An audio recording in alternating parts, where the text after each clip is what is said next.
female energy is a quality of perception. It's a name given to a quality of perception.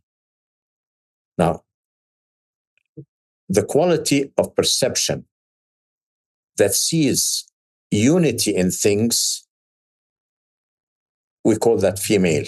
It's a unifying quality. That quality exists in our subconscious.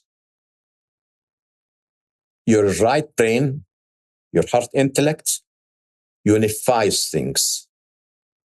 So the unifying aspect exists in the subconscious. And it is what existed before the sensory perception, this unifying holistic aspect. Male perception is an analyzing, irradiating quality that actually identifies components in unity. So the male perception identifies components or manifests the components, while female perception manifests the unity of all components. So imagine a group of things on the table. Female perception sees what unifies them into one whole thing. Male perception goes and sees the details. And when it looks at the details, it loses the unity. So male perception has one drawback in that the more analytical it gets, the further away it goes from the universal unity. Now, why do we call the unifying aspect female? We could call it any other name because there's no gender here yet. It's unifying and diversifying. Why do we give the name female and male? Because ancient humanity that lived in the right brain, I mean, the primitive man, just like animals, lived in the right brain completely. Living in the right brain, they were part of all the whole environment. They didn't have separate identity. Like animals don't have separate identity, they have more a group identity. Their individual identity is weak. So they saw that they were living in one whole universal unity in which they were just playing a part in this universal unity. And then in this universal unity, primitive people were just like animals. This transition to death, from life to death, to them was normal thing. They just went there. There's no normal thing. So seeing future and past was a normal thing. When you're connected to your subconscious, when your focus of perception is in the right brain, you are actually, you can step into the future, into the past, everything's in front of you.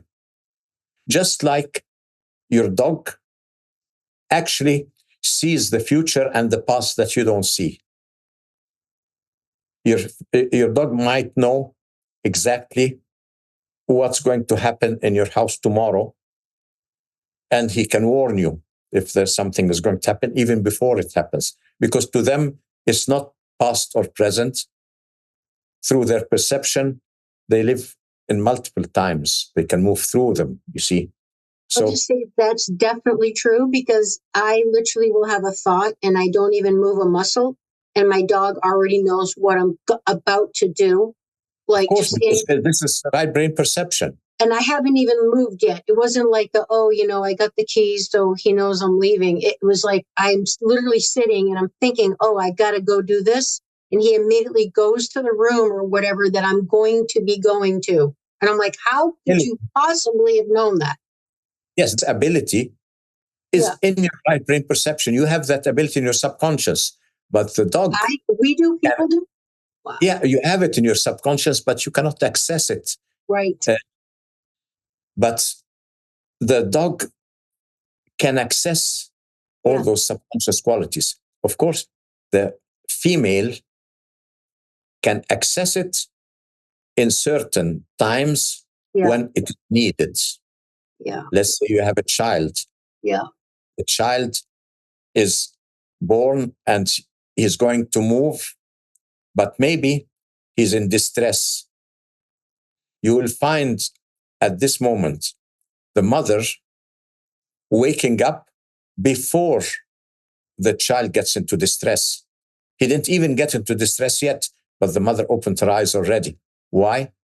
Because the right brain perception has no time and space. It sees in the future that now the child is going to have a problem, so wake up, mommy. And okay, this does not happen to a male, for example. If I'm sleeping and a baby is beside me, I'll only open my eyes if I hear the baby move or cry or do something. So because I'm in my left brain, you know, and you cannot, let's say, protect life through left brain perception, through analytical analysis of things.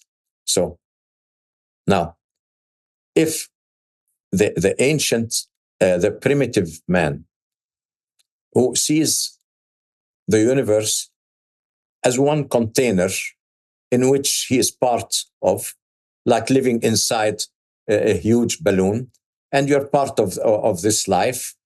So many things are similar. So he goes, he feels, he went into his mother's womb. It's the same concept as the container, then left it. So when he wants to paint it with his artistic abilities, he wants to show the world he lives in, he will draw the container, which is a mother's womb, a female figure with a huge belly and small feet and small head.